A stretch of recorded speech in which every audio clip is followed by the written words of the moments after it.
యుద్ధానికి వెళ్తున్నారా? వాహనాలకు అసహజ రంగులెందుకు? ప్రజలను ఎందుకు ఇబ్బంది పెడతారు? హైడ్రాపై హైకోర్టు ఘాటు వ్యాఖ్యలు. ఎఫ్టీఎల్పై విధాన నిర్ణయం తీసుకోవాలని ప్రభుత్వానికి సూచన. చెరువుల్లో అక్రమాల తొలగింపు. ప్రభుత్వ స్థలాల పరిరక్షణ నేపథ్యంలో ప్రజలను ఎందుకు ఇబ్బంది పెడతారు? చర్యలు తీసుకునే సమయంలో హడావుడి లేకుండా నెమ్మదిగా పనిచేసుకోలేరా అంటూ బుధవారం హైకోర్టు హైడ్రాను ప్రశ్నించింది. ఎలా పడితే అలా వెళ్తారా? హైడ్రా వాహనాలకు అసహజ రంగులెందుకు? మీరేమైనా యుద్ధానికి అని నిలదీసింది. రంగారెడ్డి జిల్లా శేర్లింగంపల్లి మండలం కాజాగూడలో తుమ్మిడికుంట ఎఫ్టీఎల్ పరిధిలో ప్రైవేట్ వ్యక్తులకు చెందిన స్థలంలో చెరువు పునరుద్ధరణ పనులపై యథాస్థితిగా కొనసాగించాలన్న ఉత్తర్వులను ఉల్లంఘించి హైడ్రా పనులు కొనసాగించడాన్ని సవాలు చేస్తూ ఎస్ వెంకటేశ్వరరావు దాఖలు చేసిన కోర్టు ధిక్కరణ పిటిషన్తో పాటు రిట్ పిటిషన్పై జస్టిస్ బి విజయ్ సెన్ రెడ్డి బుధవారం విచారణ చేపట్టారు. ఇరు పక్షాలు యథాస్థితిగా కొనసాగించాలని న్యాయస్థానం ఇచ్చిన మధ్యంతర ఉత్తర్వులను హైడ్రా ఉల్లంఘించిందని, కోర్టు ధిక్కరణకు పాల్పడిందని రైట్. హైడ్రాపై మరోసారి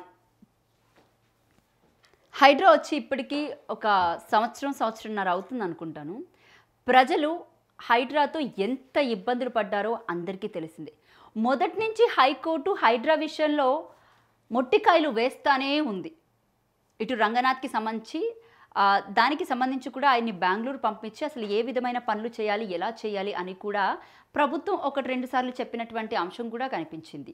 అలాగే హైడ్రా విషయంలో అంటే ప్రతిసారి కూడా హైడ్రాకి సంబంధించి ప్రజలను ఇబ్బంది పెట్టే ప్రతి విషయంలోనూ హైడ్రా పనితీరును సుప్రీం కోర్టు ప్రతిసారి ప్రశ్నిస్తూనే వచ్చింది. బట్ ఈరోజు అంటే మళ్ళీ ఈ హైడ్రాకి సంబంధించి మళ్ళీ హైకోర్టు మొట్టుకాయలు వేసింది.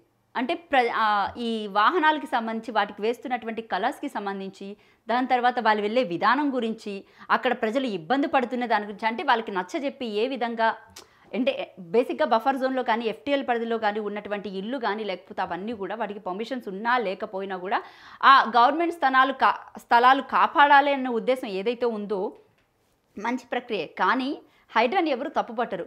బట్ అక్కడ ఉన్నటువంటి ప్రజలు వాళ్ళకి ఇచ్చినటువంటి డాక్యుమెంట్స్ అవన్నీ ఎవరి హయాంలో వచ్చాయి అవన్నీ కూడా చూసుకోవాలి కదా.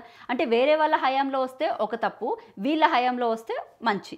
సో రెండింటిని కంపేర్ చేసి పాత గవర్నమెంట్ ఉన్న వాటిలో స్థలాలు ఏవైతే ఉన్నాయో వాళ్ళని అక్కడి నుంచి ఎలగొట్టి వాళ్ళని ఇబ్బందులు పెట్టే ప్రక్రియ ఏదైతే ఉందో, పోనది బడా బాబులు అంటారా, అది కూడా కాదు.